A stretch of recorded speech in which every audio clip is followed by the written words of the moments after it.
ñoo ngi lay ñaan nga abonné ci chaîne bii di Buzz 221 HD chaîne YouTube bi xew ci jamono bi leen di jox xibaar yu wér te wóor ca tàng-tàng ba abonnez-vous pour ngeen di mën di jot suñuy vidéo.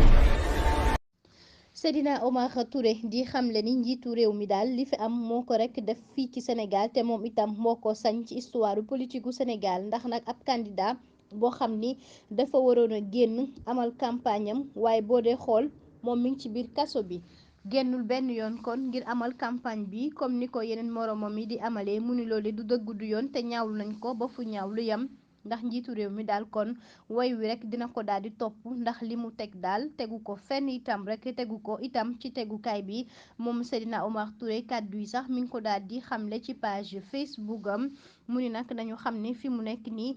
moom kile di Bassirou Diomaye Faye la ñu bëgg rek kon mooy mu gagné élection présidentielle bi waaye nag ñaawlu nañu ba fu ñaawlu yam li nga xam ni moom la ñuy dund jamono ji nga xam ni Guy Marius Sagna daal dina ko yëkkati ci altine Guinée ginnaaw dogal bi nga xam ni conseil national bu régulation audiovisuelle def na ko di CNRA ñi nag Bassirou Diomaye Faye programme am temps d'antenne bi kon du jàll ci rajo bile li ko waral bokk na ci mi ngi ci loxo yoon te moom nag yabaloon na rek mandataire am waaye ñu ni loolee kon du am benn yoon moom député bile di xamle ne nag nañu xam ni suul ker daal du ko teree feeñ te li ñuy def nii kay mooy rek daal di jël gaz buy xeeñ ñu daal di koy nëppal loole nag du ko tere rek jolli ca kaw mooy nag Diomaye mile ndax nag dina nekk président wu Sénégal te itam gisuñu lenn rek lan mooy tax nag moom du am ndam Guy Marius Sagna moo yëkk ci kàddu yi ca compte Facebook am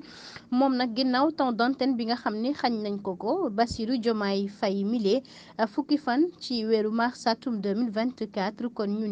ñu doon xaar rek programme moom ci RTS kon dégguñu ko benn yoon te itam rek ñoom jàpp nañ ni kon duñ ko fa jàllale benn yoon ginnaaw rek li tegu ci kawam ñu ni